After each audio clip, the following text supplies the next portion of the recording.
Buenos días, hermanos. Sean todos bienvenidos a la casa de Dios. Vamos a dar comienzo, hermanos, a la predicación de este día.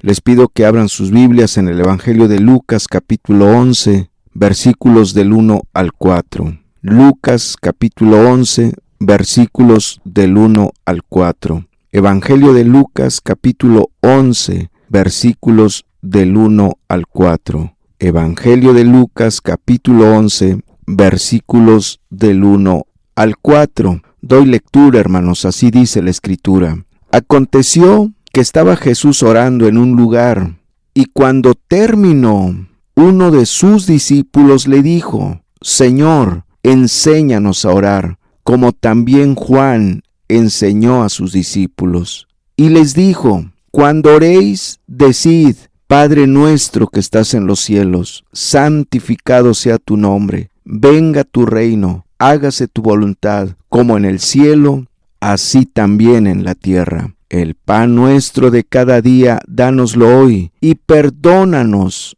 nuestros pecados, porque también nosotros perdonamos a todos los que nos deben. Y no nos metas en tentación, mas líbranos del mal. Hagamos una oración, hermanos. Muchas gracias, Señor, porque podemos estar nuevamente reunidos aquí en tu casa, Señor, para estudiar tu palabra. Oh Dios eterno, gracias por tu amor, por tu cuidado, por tu misericordia. Muchas gracias. Te pido que vengas a hablarnos, que vengas a ministrarnos. Úsame, Señor, por favor. Habla tú a través de mí, Señor. Te lo ruego y te lo suplico, en el nombre del Señor Jesucristo. Amén y amén. El título del tema, hermanos, le he puesto la oración modelo. La oración modelo. En este modelo de oración, hermanos, Jesús está sentando las bases para una oración eficaz. Por lo tanto, es muy importante poner atención a este modelo de oración que Jesús está estableciendo, porque de otra manera nuestra oración carecerá de efectividad. Jesús pone muy claro en este modelo de oración cómo debemos orar. Cómo debemos orar. Y veamos el pasaje. Dice así, el verso 1. Aconteció que estaba Jesús orando en un lugar, y cuando terminó, uno de sus discípulos le dijo: Señor, enséñanos a orar, como también Juan enseñó a sus discípulos. En primer lugar, este texto nos presenta el fundamento de la oración. La vida de oración de Cristo, hermanos, era una vida de oración intensa, profunda y de suma calidad. ¿Por qué? Porque Jesús había bajado del cielo con una gran comisión. Y él sabía que para poder cumplir con esa gran comisión que el Padre le había encomendado, tenía que depender de él en lo absoluto, totalmente. Necesitaba la asistencia del Padre, la ayuda del Padre, la gracia, el poder. Por eso, si volteas conmigo ahí al Evangelio de Lucas 4, 18 y 19, aquí mismo en Lucas, pero el capítulo 4, versículos 18 y 19, dice así, Lucas 4, 18 y 19, dice: El Espíritu del Señor está sobre mí, por cuanto me ha ungido para dar buenas nuevas a los pobres. Me ha enviado a sanar a los quebrantados de corazón, a pregonar libertad a los cautivos y vista a los ciegos, a poner en libertad a los oprimidos, a predicar el año agradable del Señor. En Hechos 10:38, hermanos, si volteas conmigo a Hechos 10:38, Hechos capítulo 10, verso 38, Hechos capítulo 10, verso 38, dice: Cómo Dios ungió con el Espíritu Santo y con poder a Jesús de Nazaret, y cómo éste anduvo haciendo bienes y sanando a todos los oprimidos por el diablo, porque Dios estaba con él. Aquí vemos en estos dos pasajes los resultados de la vida de oración de Cristo. Resultados gloriosos, impresionantes. Él pudo cumplir con la encomienda que el Padre le había dado. Él pudo cumplir con la comisión que el Padre le había encomendado, porque dependió de Él, porque se apoyó en Él, porque lo buscó en profunda oración todos los días. Por eso la vida de oración de Cristo era singular, era única. Sabía como humano de su gran necesidad del Padre, de la gracia y del apoyo del Padre. ¡Qué tremendo! Volvemos a leer el verso 1. Estamos en Lucas 11, verso 1. Lucas 11:1 dice: Aconteció que estaba Jesús orando en un lugar, y cuando terminó, uno de sus discípulos le dijo: Señor, enséñanos a orar, como también Juan enseñó a sus discípulos. Aquí te habla de uno de los discípulos. No sabemos si era uno de los 12 discípulos o era uno de los 70 discípulos. El primer círculo de discípulos de Jesús eran los 12 apóstoles. Y después había otro grupo de discípulos que eran los 70 discípulos. Uno de los discípulos estuvo cerca del lugar donde Jesús estaba orando. No de una manera irrespetuosa o irreverente, sino todo lo contrario. Tal vez estuvo cerca de donde Jesús estaba orando, con un corazón quebrantado, humillado, devastado, con un corazón necesitado de Dios. Y él vio y oyó cómo Jesús oraba, cómo Jesús clamaba a Dios, cómo Jesús intercedía ante el Padre, cómo Jesús suplicaba a su Padre su intervención, su ayuda, su gracia, su bendición para los hombres. Y este discípulo fue impactado tremendamente. El impacto que le causó la forma de oración de Cristo fue tan grande que esperó a que Jesús terminara de orar.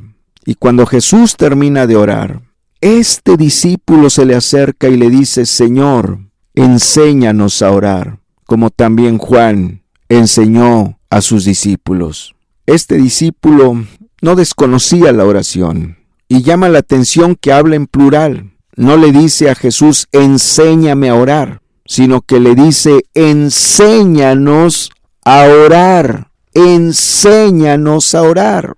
Porque a ese discípulo le constaba, había visto, que aun cuando ellos oraban, que aun cuando ellos ya eran discípulos de Cristo, no sabían orar, no sabían orar. Sin duda alguna también este discípulo había escuchado cómo oraban los escribas y fariseos y llegó a la conclusión: nada que ver, no saben orar. Con todo y sus estudios, con todo y de que son doctores de la ley, no saben orar. Por eso le pidió a Jesús: enséñanos a orar. Ahí vemos en el corazón de este discípulo una profunda humildad, pidiendo ser enseñado a orar. Ese es el fundamento de la oración. ¿Quién está deseoso de aprender a orar?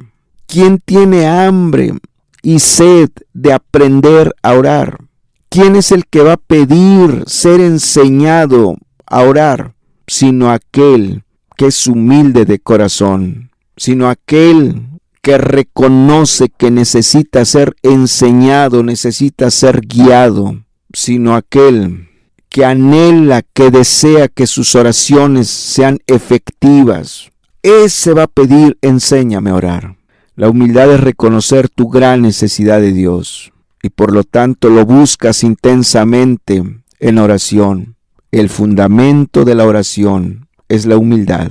Cuando reconoces tu gran necesidad de Dios, cuando reconoces que tú solo no puedes, que estás fracasado, derrotado, que tú solo no la haces, que tú solo no puedes, que tú solo no vas a salir adelante y necesitas la intervención de Dios. La humildad es la que lleva a orar a una persona, a buscar el rostro de Dios, a orar. ¿Tú anhelas orar eficazmente?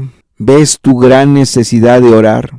Ojalá y así sea. Ojalá y así sea. Y es tremendamente impresionante ver cómo Jesús contesta esta petición. No lo ignora, tampoco pospone la respuesta, tampoco le responde de una manera superficial, fría, indiferente o de una manera muy simple, sino que Jesús le responde de una manera específica, detallada y profunda. Jesús vio la sinceridad con que ese discípulo le rogó, le suplicó, le pidió: enséñanos a orar. Volvemos a leer. Estamos en Lucas 11. Leemos el versículo 1 y 2. Estamos en Lucas 11 y leemos los versículos 1 y 2. Dice así: Aconteció que estaba Jesús orando en un lugar, y cuando terminó, uno de sus discípulos le dijo: Señor, enséñanos a orar como también Juan enseñó a sus discípulos. Y les dijo: Cuando oréis, decid: Padre nuestro que estás en los cielos, santificado sea tu nombre. Venga tu reino, hágase tu voluntad, como en el cielo, así también en la tierra. Tremenda la respuesta de Cristo. Tremenda la respuesta de Cristo, impresionante, cómo Jesús no lo ignoró, cómo Jesús le responde inmediatamente a su petición. Así es Jesús. Jesús no ignora el clamor de la gente. Jesús no ignora el clamor de sus hijos. Jesús es bueno, es fiel, es amoroso. Y dice el verso 2, y les dijo: Cuando oréis, decid. Cuando oréis, decid. No les estaba diciendo Jesús que se aprendieran de memoria la oración modelo y que la repitieran cada vez que hicieran oración. No significa eso. Jesús no les estaba diciendo: apréndanse de memoria esta oración y la van a repetir cada vez que van a hacer oración. Recuerden que la oración modelo les fue dada en respuesta a la petición: enséñanos a orar. Enséñanos a orar. Y les da la enseñanza. Una enseñanza de cómo orar. ¿Qué es una enseñanza? Una enseñanza implica principios. Una enseñanza implica un tema, un propósito. Implica estudiar, implica leer, implica comprender, implica entender. De tal manera que Jesús está estableciendo un modelo de oración, con puntos, con principios, con una gran enseñanza. Por eso creer que la oración modelo es para aprendérsela de memoria y recitarla cada vez que oremos es una equivocación.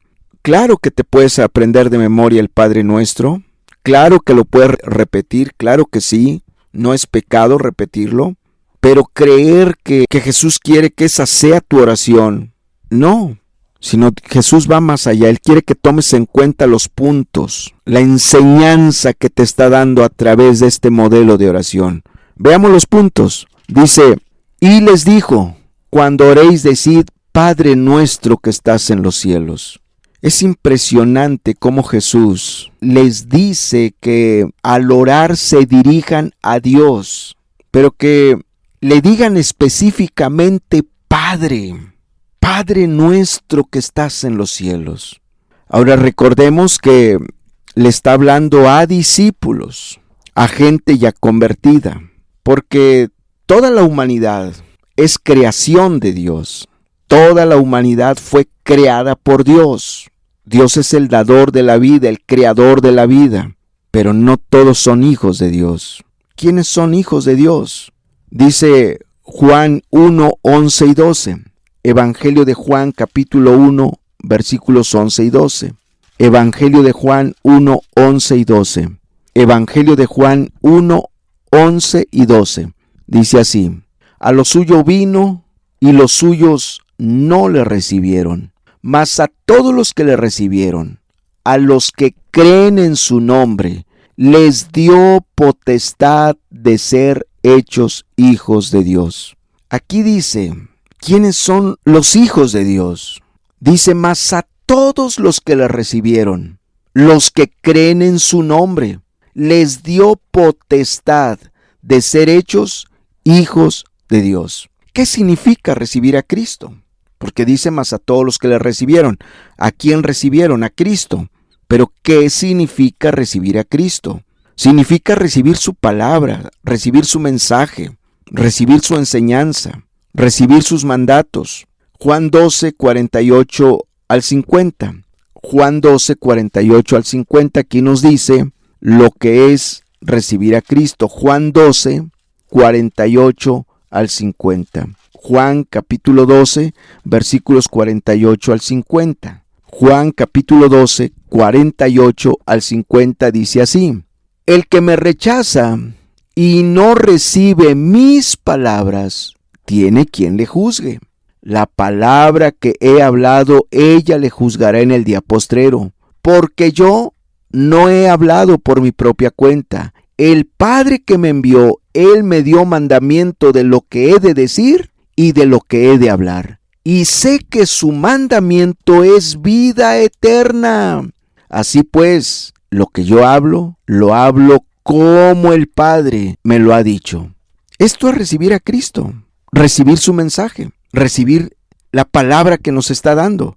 Marcos 10:15. Marcos capítulo 10, verso 15, dice así. Marcos capítulo 10, verso 15. Marcos 10:15. Evangelio de Marcos capítulo 10, verso 15 dice: de cierto os digo que el que no recibe el reino de Dios como un niño, no entrará en él. Aquí te habla de que hay que recibir, para ser hijos de Dios, el reino de Dios como un niño. Hay que recibir el reino de Dios como un niño. ¿Qué significa recibir el reino de Dios? Significa recibir el mensaje del reino de Dios que Jesús habló. ¿Cuál es el mensaje del reino? Mateo 4:17. Aquí nos habla el mensaje del reino. Mateo 4:17. Dice así: desde entonces comenzó Jesús a predicar y a decir: arrepentíos, porque el reino de los cielos se ha acercado. Ahora vamos a Marcos 1, 14 y 15. Marcos 1, 14 y 15. Marcos 1, 14 y 15. Dice así: Marcos 1, 14 y 15. Evangelio de Marcos capítulo 1, versículos 14 y 15 dice: después que Juan fue encarcelado, Jesús vino a Galilea predicando el evangelio del reino de Dios, diciendo: el tiempo se ha cumplido y el reino de Dios se ha acercado. Arrepentíos y creed en el evangelio. Lo vuelvo a leer. Después que Juan fue encarcelado, Jesús vino a Galilea predicando el evangelio del reino de Dios, diciendo: el tiempo se ha cumplido y el reino de Dios se ha acercado. Arrepentíos y creed en el evangelio. Cuando tú te arrepientes y crees en Jesucristo, Dios te adopta como su hijo, porque tú estás recibiendo el mensaje del reino. Esto es recibir a Cristo, recibir su palabra, recibir el mensaje del reino. Y el mensaje del reino es: arrepentíos, porque el reino de los cielos se ha acercado. Arrepentíos y creed en el evangelio. Y todo aquel que se ha arrepentido y ha creído en Jesucristo es hijo de Dios. Tú ya te arrepentiste y has creído en Jesucristo, entonces tú eres un hijo de Dios. Si tú no te has arrepentido y no has creído en Jesucristo, si tu arrepentimiento ha sido a medias, no ha sido conforme Dios marca, tú aún no eres hijo de Dios. Tú eres creación de Dios. Dios es tu creador, pero no es tu padre. Cuando tú te arrepientes y crees en Jesucristo, tú pasas a ser hijo de Dios. Dios te adopta como su hijo. Volvemos a Lucas 11. A Lucas 11, verso 2. Volvemos a Lucas 11:2. Dice así: y les dijo: cuando oréis, decid: Padre nuestro que estás en los cielos. Padre nuestro que estás en los cielos. Esta primera parte del verso 2 tiene como propósito de infundirte fe, ánimo, aliento, fortaleza, valor, agallas, arrojo, disposición, porque pues no es cualquier cosa que Dios sea tu Padre.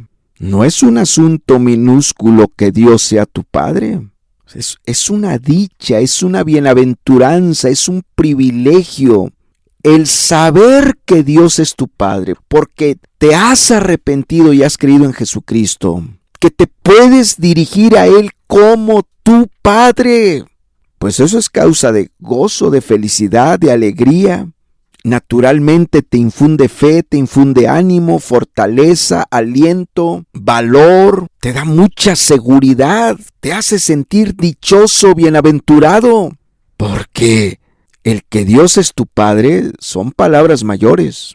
El que Dios es tu Padre, pues no es cualquier cosa. Ponte a pensar, humanamente hablando, en lo normal. No me refiero en lo anormal, sino me refiero en la gente común, que tienen afecto natural, que son normales. ¿Qué padre terrenal no ama a sus hijos y se preocupa por ellos? ¿Conoces tú a un padre normal, con afecto natural, que no ame a sus hijos y se preocupe por ellos?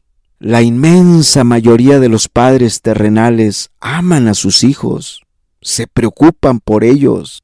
Y no precisamente porque son cristianos esos padres, sino por afecto natural. Ahora ponte a pensar, Dios es el Padre de padres, es el Padre perfecto. Tú como su hija, tú como su hijo, ¿tú crees que no te ama? ¿Tú crees que no se preocupa por ti? En lo natural, hablando humanamente, ¿qué padre no se esfuerza por suplir las necesidades básicas de sus hijos? Por afecto natural, por sentido de responsabilidad. Se sienten obligados a trabajar para sustentar a sus hijos, para proveer a sus hijos todo lo necesario, suplir las necesidades básicas, elementales de sus hijos. ¿Cuánto más Dios? Dios, que es el Padre perfecto, ¿tú crees que va a ignorar tus necesidades básicas? ¿Tú crees que no le importa y no le interesa suplir tus necesidades elementales? ¿Qué padre terrenal va a dejar solo a su hijo, a su hija, en alguna situación difícil, en algún problema? ¿Acaso no has visto a muchos padres haciendo todo por ayudar a sus hijos a que salgan adelante, a resolver ese problema? Buscan de todas formas y maneras de ayudarlos, porque tienen carga por ellos, porque se preocupan por ellos, porque los aman. Y muchos hijos están confiados que ante un problema, ante una situación difícil, papá, mamá, los van a ayudar, les van a tender la mano. ¿Cuánto más Dios? Dios es el Padre perfecto. Dios es el Padre perfecto. ¿Crees que te va a dejar solo en ese problema? ¿Te va a dejar sola en ese problema? No, porque Dios es todo amor. ¿Qué padre terrenal va a permitir que violenten a su hijo, a su hija, y él no hacer nada? ¿Cuánto más Dios? Dios te va a defender, Dios te va a amparar, Dios te va a socorrer, Dios va a salir por ti. ¿Qué padre se va a negar a darle el mejor consejo a su hijo? ¿Qué padre terrenal se va a negar para darle esa dirección sabia, correcta a su hijo? ¿Cuánto más Dios? Si el Padre terrenal se esfuerza por darle el mejor consejo a su hijo, a su hija, la mejor dirección, ¿cuánto más Dios? ¿Qué padre terrenal no le advierte a su hijo, a su hija, sobre algún peligro, sobre alguna amenaza, sobre alguna situación? ¿Cuánto más Dios? ¿Cuánto más Dios? ¿Qué padre terrenal no va a exhortar, a amonestar a su hijo, incluso a disciplinarlo por amor, para evitarle alguna situación tremenda, terrible? ¿Cuánto más Dios? Dios es el Padre perfecto y es tu Padre, Él te ama y Él tiene cuidado de ti. Por eso esta primera parte del versículo 2 del pasaje que estamos leyendo, Lucas 2:11, tiene como propósito de infundirte ánimo. Y les dijo: cuando oréis, decid: Padre nuestro que estás en los cielos. Tiene como propósito de infundirte aliento, ánimo, fe, confianza, valor, arrojo, agallas. Tiene como propósito de que te sientas dichoso, bienaventurado, feliz, gozoso, alegre, que te sientas un privilegiado, porque Dios es tu Padre. Y además dice que tu Padre, que es Dios, está en los cielos, lo cual significa que todo está bajo su dominio, bajo su poder y su autoridad. ¡Qué tremendo! Los padres terrenales están muy limitados, pero tu Padre celestial es ilimitado. Su poder no tiene límite, su sabiduría no tiene límite. Él está en los cielos, Él está sobre todo. Él gobierna sobre todo, Bueno, dice que hasta el corazón del rey lo inclina para donde Él quiere. Gobierna en los cielos y en la tierra. Todo está bajo su dominio, todo está bajo su autoridad. Él es el soberano, el que gobierna en los cielos y en la tierra. ¿Por qué temer? ¿Por qué estar convertido en un manojo de nervios? ¿Por qué permitir pensamientos de incredulidad, de incertidumbre, de zozobra, de miedo?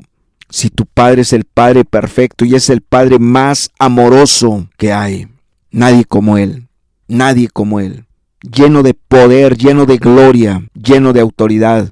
Todo se sujeta a Él, en los cielos y en la tierra. Todo se sujeta a Él. Amén, hermanos.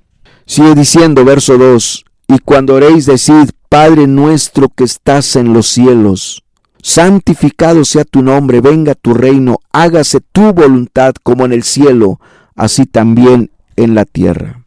Aquí en esta segunda parte del verso 2, Jesús aborda 3 peticiones, les da el modelo de oración perfecto y llama tremendamente nuestra atención que las primeras 3 peticiones contenidas en la segunda parte del versículo 2 tienen que ver no con las necesidades del hombre, no con las intenciones y propósitos del hombre, no con los deseos del hombre, sino tienen que ver con el honor de Dios, con la gloria de Dios, con los intereses de Dios, no con nuestros intereses. Jesús les estaba diciendo a los discípulos, pongan a Dios en primer lugar, busquen primero la gloria de Dios, el honor de Dios, los intereses de Dios, preocúpense por los intereses de Dios y todo lo demás va a ser añadido. Mateo 6:33, Mateo capítulo 6, verso 33. Evangelio de Mateo capítulo 6, verso 33. Dice así: mas buscad primeramente el reino de Dios y su justicia, y todas estas cosas os serán añadidas. Hermanos y hermanas, la oración eficaz es la que pone en primer lugar a Dios. Es la oración que pide en primer lugar, que clama en primer lugar, que suplica en primer lugar, que ruega en primer lugar por el honor de Dios, por la gloria de Dios, por los intereses de Dios. Que no se te olvide eso, hermano, hermana. ¿Estás en un callejón sin salida? ¿Estás en una situación muy difícil? No dejes de pedir que Dios sea glorificado, que Dios sea exaltado, que Dios sea bendecido, que Dios sea reconocido, que tus oraciones lleven ese propósito, el honor de Dios, la gloria de Dios, el nombre de Dios, los intereses de Dios. Por eso dice, y les dijo, cuando oréis, decid, Padre nuestro que estás en los cielos, santificado sea tu nombre, santificado sea tu nombre. ¿Qué significa la palabra santificar? La palabra santificar significa apartar, poner en un lugar especial, en un lugar muy particular. Entonces, cuando Jesús está hablando aquí que nosotros como cristianos, como hijos de Dios, en primer lugar debemos de pedir que el nombre de Dios sea santificado. Santificado sea tu nombre significa que como cristianos, como hijos de Dios, tenemos que orar intensamente para que Dios sea glorificado, exaltado, reconocido, honrado, que Dios sea temido, que Dios sea alabado, que Dios sea obedecido, que Dios sea amado. Porque vivimos tiempos, hermanos, donde el mundo no tiene respeto por Dios y por sus cosas. El mundo hace burla de Dios y de sus cosas. Al mundo se le hace fácil, los impíos, se les hace muy fácil hacer chistes de Dios, hablar mal de Dios, culpar a Dios, reclamarle a Dios cosas, tratar de hacer quedar mal a Dios, porque no tienen temor de Dios. Pero eso no es lo más grave, hermanos. Lo más triste, terrible y lamentable es que el pueblo de Dios no está buscando la gloria de Dios, el honor de Dios. No está por los intereses de Dios. El llamado pueblo de Dios está buscando su propia gloria. Muchos cristianos están buscando su propio nombre.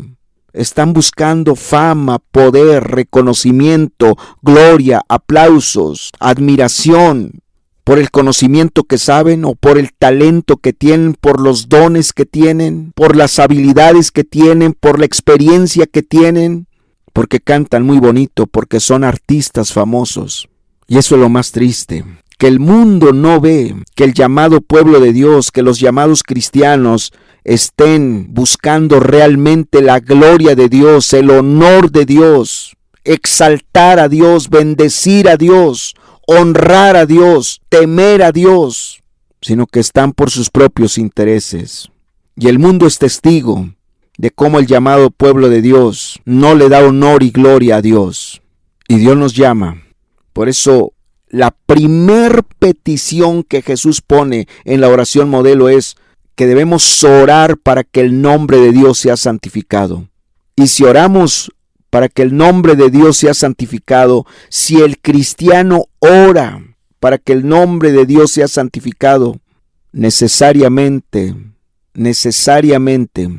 está obligado entonces, comprometido a buscar la gloria de Dios, a vivir para los intereses de Dios, a buscar el honor de Dios. Hermanos, busquemos la gloria de Dios, busquemos el honor de Dios, busquemos y vivamos para los intereses de Dios, busquemos que el nombre de Dios sea reconocido, honrado, temido, alabado, obedecido, amado, respetado.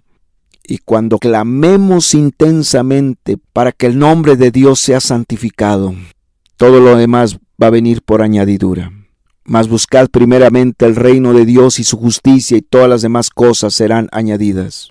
Preocúpate por la obra de Dios, preocúpate por el honor de Dios, preocúpate por el nombre de Dios, preocúpate por los intereses de Dios, y todas las demás cosas van a ser añadidas.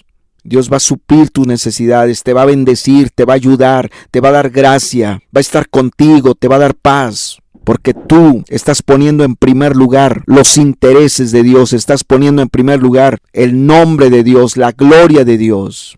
Cuando tú ves que en el mundo no temen a Dios y tú clamas para que el mundo tema a Dios, para que los impíos tiemblen ante su presencia, respeten a Dios, todo lo demás sobre tu vida va a venir por añadidura. Todo lo demás va a venir por añadidura. Las bendiciones se van a enumerar sobre tu vida. Santificado sea tu nombre. Santificado sea tu nombre. Y ahora más que nunca, cuánto no debemos de orar por esta primer petición que Dios establece, que Cristo estableció en la oración modelo. Que el nombre de Dios sea glorificado, sea respetado, sea temido, sea honrado, sea reconocido, sea alabado, sea obedecido, sea amado, sea exaltado. Clamemos por eso, hermanos, clamemos por eso. Mas buscad primeramente el reino de Dios y su justicia, y todas las demás cosas os serán añadidas. La segunda petición ahí mismo, Lucas 11:2, dice: y les dijo: cuando oréis, decid: Padre nuestro que estás en los cielos, santificado sea tu nombre, venga tu reino, venga tu reino. La segunda petición que Jesús establece en esta oración modelo es que los que son hijos de Dios deben orar: venga tu reino. ¿A qué se refiere? ¿Qué significa venga tu reino? Pudiera significarse a la segunda venida de Cristo, anhelar, desear su segunda venida, o el arrebatamiento de la iglesia, o el inicio del milenio. Pero más que eso, hermanos, Cuando Jesús dice aquí que la segunda petición que debemos orar es: venga tu reino, se refiere que debemos orar por la expansión del reino de Dios, por el extendimiento del reino de Dios. Es decir, en esta segunda petición que Jesús establece en la oración modelo, se refiere a que como cristianos tenemos que tener visión para el extendimiento del reino. Tenemos que tener visión para la expansión del reino. Es decir, que no podemos encajonarnos en 4 paredes y conformarnos a las 4 paredes. Tenemos que pensar en los de allá afuera, en cada colonia que nos rodea, en cada pueblo que nos rodea, en cada comunidad que nos rodea, en cada ciudad que nos rodea, en cada estado que nos rodea. Pensar en las almas perdidas, pensar cómo vamos a hacerle para salvar esas almas, cómo podemos hacerle para establecer una obra en esta comunidad, en este pueblo, en esta ciudad. ¿Cómo podemos hacerle? ¿Qué tengo que hacer para establecer el reino de Dios en esta colonia, en esta comunidad, en este pueblo, en esta ciudad? La segunda petición de la oración modelo que Jesús establece, que Jesús ordena, tiene como propósito que nos carguemos por las almas, que nos carguemos por las almas, que captemos la responsabilidad que tenemos delante de Dios. No podemos estar sin hacer nada. No podemos estar sin estarle compartiendo a alguien. No podemos estar sin avanzar. Tenemos que buscar avanzar. Hay que extender el reino. Hay que expandir el reino. Hay que levantar obras en otra colonia, en una comunidad, en ese pueblo, en esa mini ciudad. El propósito es tener visión. Porque cuando tú oras, te viene la carga. Cuando tú oras por tu colonia, cuando oras por las comunidades aledañas, cuando oras por los pueblos vecinos, cuando oras por las ciudades vecinas, naturalmente te viene una carga por esos lugares. Y era lo que Jesús quería, que no se conformaran a 4 paredes, sino que venga tu reino, Señor. ¿Por qué venga tu reino? Porque no es en nuestras fuerzas, no es en nuestra experiencia, no es en nuestra sabiduría, no es por medio de cosas materiales, sino es en el poder del Espíritu. ¿Cómo se extiende el reino? En el poder del Espíritu, con la unción y la gracia y el respaldo de Dios. Venga tu reino. Orar esta segunda petición necesariamente nos compromete, nos obliga a tomar la carga y la visión, porque si no estaríamos orando vanamente, hipócritamente, porque estamos orando por algo que no queremos hacer, que no estamos dispuestos a hacer. Si oramos la primera petición, santificado sea tu nombre, pero no estamos nosotros dispuestos a glorificar a Dios, a buscar el honor de Dios, la gloria de Dios, pues estamos cayendo en hipocresía. Si estamos orando, venga tu reino, pero a la vez no estamos haciendo nada para extender el reino, estamos cayendo en hipocresía. Dios quería que sus discípulos tomaran la carga y la visión por las almas, que tomaran la visión de extender el reino, de plantar iglesias, de levantar obras. Ese era el propósito. Amén, hermanos. La tercera petición dice así: y les dijo: cuando oréis, decid: Padre nuestro que estás en los cielos, santificado sea tu nombre, venga tu reino, hágase tu voluntad como en el cielo, así también en la tierra. Hágase tu voluntad. Es impresionante esta tercera petición que Jesús establece en la oración modelo. Hágase tu voluntad. Dios le dijo a sus discípulos: oren para que la voluntad del Padre sea hecha, para que la voluntad de Dios sea hecha. Pero tienen que pedírselo, dice. Tienen que pedírselo, tienen que orar, que la voluntad de Dios se haga. Ciertamente Dios es soberano y Él gobierna sobre los cielos y sobre la tierra. Su autoridad es sobre los cielos y sobre la tierra. Su dominio es sobre los cielos y sobre la tierra. Y nada sucede sin que Dios no lo permita. Pero hay una gran diferencia, hermanos y hermanas, entre lo que Dios permite y lo que es su voluntad. Una cosa es que Dios permita las cosas y otra cosa es que sea su voluntad. Por eso el mismo Señor Jesucristo dice: oren, clamen, pidan, supliquen, para que la voluntad de Dios sea hecha. No la voluntad del diablo, no la voluntad del mundo, no la voluntad de los demonios, no la voluntad de los impíos, no la voluntad de los hombres, sino la voluntad de Dios. Y dice Jesús, clamen, pidan, oren para que se haga su voluntad. Dios nos ha revelado en su palabra lo que es su voluntad. Dios nos ha revelado en su palabra cuál es su voluntad. Y Él quiere que esa voluntad sea hecha. ¿Cuál es la voluntad de Dios? Salvar a tu familia, salvar a tus hijos, a tus hijas, a tu esposo, a tu esposa, a tus familiares, guardarte, librarte, bendecirte, levantarte para Él como un instrumento, glorificar su nombre en tu vida, que tú veas sus maravillas, que tú veas sus milagros, que tú seas un cristiano íntegro, puro, santo, consagrado a Él, comprometido a Él, comprometido con Él. Jesús nos revela en esta tercera petición que Él no quiere que en este mundo se haga la voluntad del diablo o la voluntad de los hombres impíos o tu propia voluntad, hermano, hermana. Jesús quiere que se haga la voluntad de Dios. Jesús quiere que se haga la voluntad de Dios.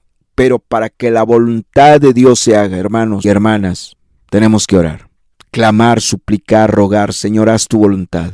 Que no se haga la voluntad del diablo, que no se haga la voluntad de los impíos, que no se haga mi voluntad, Señor, que no se haga la voluntad del mundo, que no se haga la voluntad del hombre, que se haga tu voluntad, porque la voluntad de Dios es para bien, es para bendecir. La voluntad de Dios es gloriosa. Orar esta tercera petición que Jesús establece aquí en la oración modelo, necesariamente te obliga a que renuncies a tu voluntad, a que te sometas a la voluntad de Dios, a que hagas la voluntad de Dios, vivas la voluntad de Dios. Pero ¿qué otra cosa para nosotros y para los que nos rodean, para nuestra familia, para nuestros hijos, para nuestras hijas, para nuestro matrimonio, es mejor que la voluntad de Dios? ¿Habrá algo mejor que la voluntad de Dios? Hermanos y hermanas, la voluntad de Dios es perfecta, es agradable, es lo mejor para nosotros. Es lo mejor para nosotros, la voluntad de Dios. La voluntad de Dios, hermanos, trae como resultado bendición de Dios. Pero el diablo se ha opuesto y se está oponiendo y se va a oponer para que la voluntad de Dios se haga. Por eso necesitamos clamar, suplicar, rogar, Señor, que se haga tu voluntad. Haz tu voluntad, Señor. Tenemos que humillarnos ante Dios. Tenemos que clamar, rogar, suplicar, interceder, pedirle con lágrimas, con quebrantamiento, con profunda humillación. Señor, haz tu voluntad. Lo mejor para tu vida es la voluntad de Dios. La voluntad de Dios no te va a destruir. La voluntad de Dios te va a bendecir. La voluntad de Dios te va a traer paz, gozo, felicidad. La voluntad de Dios te va a traer victoria, alegría, felicidad, libertad. La voluntad de Dios te va a llevar a que veas maravillas, milagros, restauraciones gloriosas. Hermanos, por eso Jesús nos pidió, nos ordenó, nos mandó, oren, clamen para que se haga la voluntad de Dios. Porque mucho de lo que ocurre en el mundo es la voluntad del diablo, es la voluntad de hombres impíos. Y oren para que no se haga la voluntad de los hombres impíos, que no se impongan los impíos, que no se salgan con la suya los impíos, que el diablo no cumpla con sus propósitos, no logre sus metas, sino que se haga la voluntad de Dios. Si tomamos en cuenta, hermanos y hermanas, estas primeras 3 peticiones que llevan como propósito glorificar a Dios, honrar a Dios, alabar a Dios, exaltar a Dios, se cumplirá lo que dice Mateo 6:33, mas buscad primeramente el reino de Dios y su justicia, y todas las demás cosas os serán añadidas. Pon en primer lugar a Dios, hermano. Ocúpate primero por los intereses de Dios, por los planes de Dios, por los propósitos de Dios, por el honor de Dios. Que esa sea tu prioridad. Y Dios no te va a defraudar. No te va a defraudar, porque Él ya lo dijo. Mas buscad primeramente el reino de Dios y su justicia, y todas las demás cosas os serán añadidas. No dejes a Dios en segundo lugar, no dejes a Dios al último. Pon a Dios en primer lugar en tu vida. Pon a Dios en primer lugar en tu vida, que Él reine y gobierne en tu vida, y todo lo demás vendrá por añadidura. Dios te va a bendecir, Dios te va a ayudar, Dios va a estar contigo, y tú vas a ver la gloria de Dios, el poder de Dios, las maravillas de Dios, milagros de Dios. Tú vas a ver a Dios en todas las cosas, porque Él va a estar ahí, fielmente a tu lado, fielmente contigo. Amén, hermanos. Mas buscad primeramente el reino de Dios y su justicia, y todas las demás cosas os serán añadidas. Oremos, hermanos. Padre, muchas gracias por tu palabra. Gracias porque eres maravilloso, precioso, porque eres bueno, porque eres sin igual, Señor. Padre, ayúdanos a orar conforme a este modelo que estableciste. Un modelo glorioso, precioso, que lleva como fin bendecir nuestras vidas, que lleva como fin ver tu gloria, Señor. Ayúdanos a orar de esta manera, ponerte a ti en primer lugar, primero preocuparnos por tu gloria, por tu honor, por tu nombre, por tus intereses. Y efectivamente orar para que tu nombre sea santificado, para que venga tu reino y para que tu voluntad sea hecha, así como se hace en los cielos, Señor. No queremos que se haga la voluntad del diablo, ni de los hombres impíos, ni nuestra voluntad, Señor, sino queremos que se haga tu voluntad. Queremos someternos a tu voluntad, Señor. Sí, bendito Dios, que oremos conforme a estas 3 peticiones que estableciste en la oración modelo, Señor. Que deseemos, anhelemos ver tu reino extendido. Que vivamos para eso, para estar extendiendo tu reino. Para estar extendiendo tu reino, implantando tu reino en comunidades, en ejidos, en pueblos, en ciudades, en estados, Señor. Por favor, Señor, porque no es con fuerza humana, Señor, es con el poder de tu Espíritu Santo, Señor.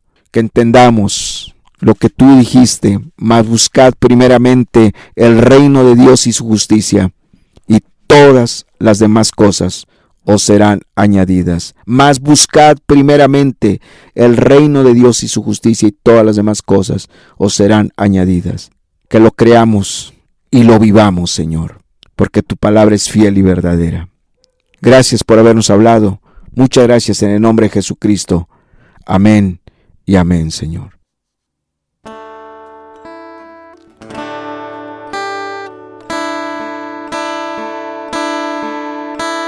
Te buscaré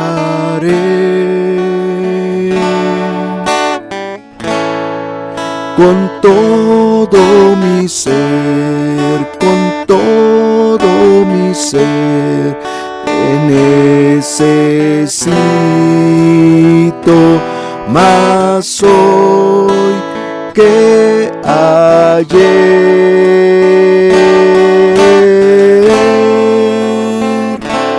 Oh mi Dios, ven visítame a mí, porque no me voy hasta que te vea a ti. Te buscaré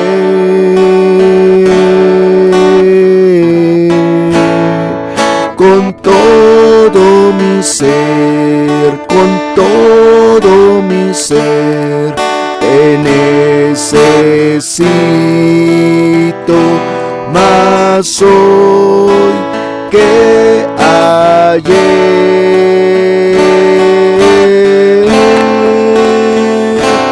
Oh mi Dios,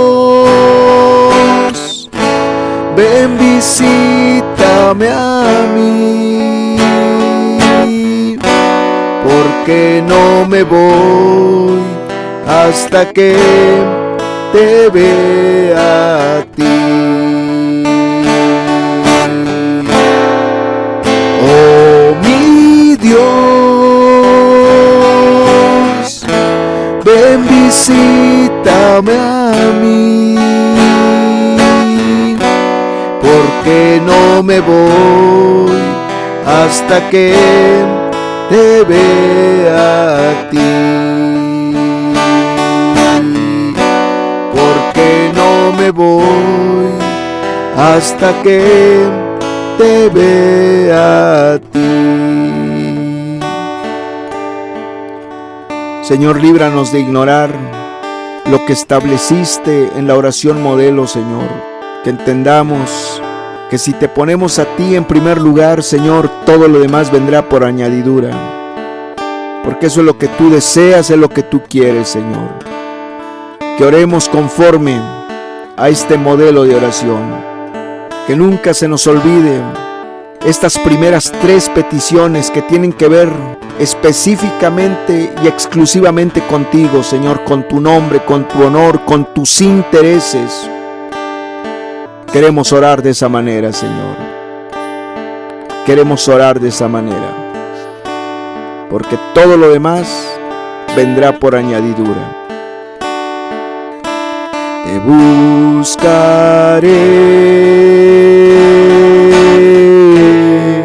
con todo mi ser, con todo mi ser. Te necesito más hoy que ayer.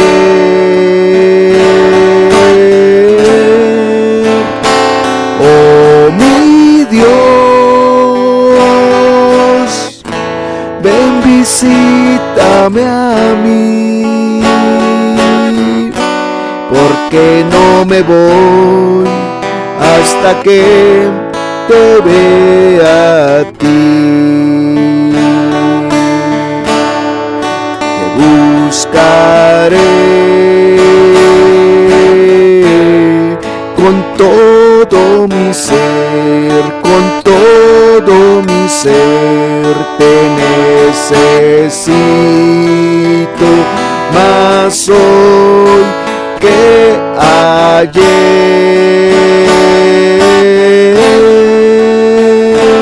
Oh mi Dios, ven, visítame a mí, porque no me voy hasta que te vea a ti.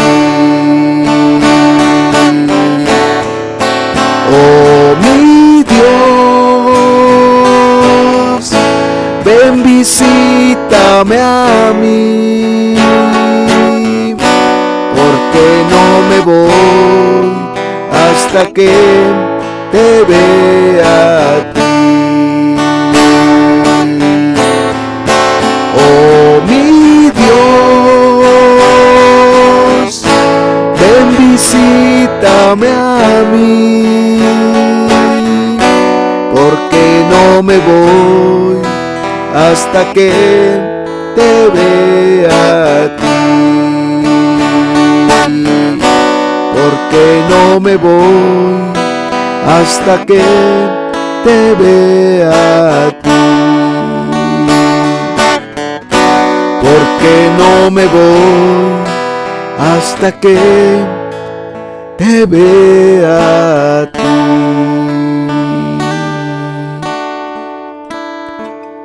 Gracias por tu palabra.